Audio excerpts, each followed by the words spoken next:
다이어트를 하고 있다면 먹는 양을 줄이는 것만큼 올바른 달리기를 하는 것이 중요합니다. 그렇다면 달리기는 체지방 감량에 왜 도움이 되고 건강하게 살을 빼는데 어떤 효과가 있을까요? 지금부터 다이어트 할 때 달리기를 해야 하는 진짜 이유와 체중 감량 효과를 높이는 러닝 방법까지 딱 알려드리겠습니다. 먼저 다이어트의 기본 원리는 간단합니다. 우리가 먹은 에너지보다 더 많은 에너지를 사용하면 체중이 줄어들죠. 물론 식단을 조절하는 것이 중요하지만 먹는 양만 계속 줄이는 방식에는 한계가 있습니다. 배고픔이 심해지고 몸에 힘이 없어지면 활동량이 자연스럽게 줄어들기 때문입니다. 결국 적게 먹었는데도 하루 동안 사용하는 에너지까지 줄어들면서 다이어트를 오래 유지하기 어려워질 수 있습니다. 이때 달리기가 필요한 첫 번째 이유는 짧은 시간에도 비교적 많은 에너지를 사용할 수 있기 때문입니다. 달리기는 걷기보다 강도가 높은 전신 유산소 운동이라 심장박동과 호흡이 빨라지고 여러 근육이 동시에 움직입니다. 미국 질병통제예방센터의 예시를 보면 체중 약 70kg인 사람이 1km를 8분 30초 속도로 30분간 달릴 때 소비하는 에너지는 약 245kcal라고 합니다. 물론 실제 소비량은 경사도, 운동 숙련도에 따라 달라지지만 같은 시간 안에 운동량을 확보하기 좋다는 장점은 분명합니다. 두 번째 이유는 눈에 잘 띄지 않는 내장 지방을 줄이는 데 도움이 되기 때문입니다. 여러 연구를 종합한 결과에서도 중강도 이상의 유산소 운동은 체중과 체지방률뿐 아니라 허리둘레와 내장 지방 감소에 도움이 되는 것으로 나타났습니다. 체중계 숫자가 크게 움직이지 않더라도 허리둘레가 먼저 줄어드는 사람이 있는 이유죠. 그래서 러닝 다이어트를 할 때는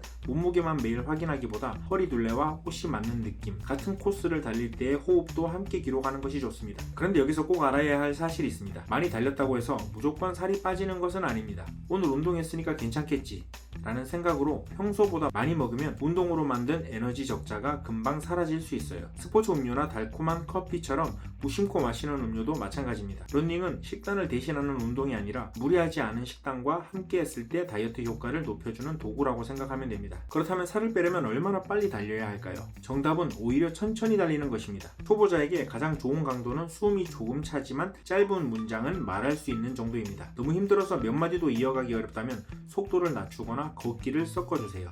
빠른 속도로 10분 달리고 포기하는 것보다 편안한 강도로 30분을 꾸준히 움직이는 편이 습관을 만드는데 훨씬 유리합니다. 처음 시작한다면 이렇게 해보세요. 5분 동안 빠르게 걸으며 몸을 풀고 2분 달리기와 2분 걷기를 5번 반복합니다. 마지막에는 다시 5분간 천천히 걸으면서 마무리하세요. 이것만 해도 총 30분입니다. 이 운동을 일주일에 3번 반복하고 몸에 통증이 없다면 다음 주에는 달리기를 3분, 걷기를 2분으로 바꿔봅니다. 그 다음에 달리는 구간을 조금씩 늘려 최종적으로 20분에서 30분을 편안하게 이어 달리는 것을 목표로 하세요. 중요한 것은 속도와 거리, 시간을 한꺼번에 늘리지 않는 겁니다. 어제보다 빨리 달리고 더 멀리 가고 운동 횟수까지 늘리면 심폐기능보다 관절과 힘줄이 먼저 지칠 수 있습니다. 걷기와 달리기를 반복하는 것도 엄연한 러닝 훈련입니다. 다이어트 효과를 더 높이고 싶다면 러닝만 하지 말고 일주일에 2번 정도 근력 운동을 더해주세요. 스쿼트와 런지, 푸시업처럼 큰 근육을 사용하는 동작이면 좋습니다. 식사량을 줄이는 과정에서는 지방뿐 아니라 근육도 함께 감소할 수 있는데 근력 운동은 근육을 지키고 더 탄탄한 몸을 만드는 데 도움이 됩니다. 단백질을 매 끼니 적절히 챙기고 잠을 충분히 자는 것도 절대 빼놓을 수 없습니다. 그런데 러닝 다이어트를 시작하기 전에 반드시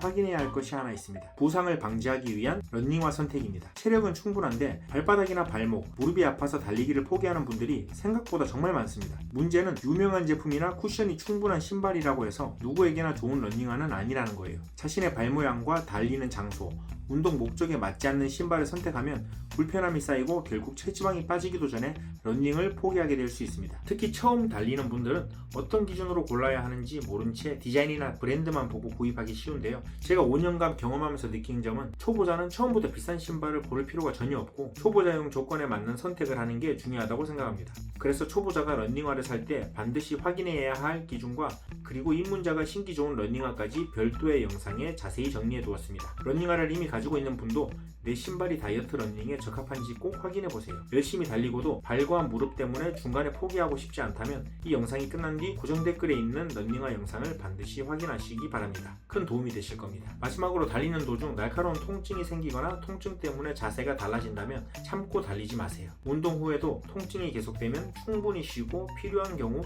전문가의 진료를 받아야 합니다. 러닝 다이어트의 핵심은 한 번에 많이 빼는 것이 아닙니다. 감당할 수 있는 강도로 시작해 달리는 시간을 조금씩 늘리고 식단과 근력 운동을 함께 관리하는 것입니다. 오늘 체중계 숫자가 그대로라고 해서 절대 실망하지 마세요. 규칙적으로 달리는 동안 여러분의 심폐 체력은 좋아지고 허리 둘레와 체지방은 서서히 변하고 있을 수 있습니다. 처음부터 5km를 달릴 필요는 없습니다. 오늘 단 20분만이라도 밖으로 나가 걷고 달려보세요. 다이어트에 성공하는 사람은 가장 빨리 달리는 사람이 아니라 다음 주에도 다시 운동화를 신는 사람입니다.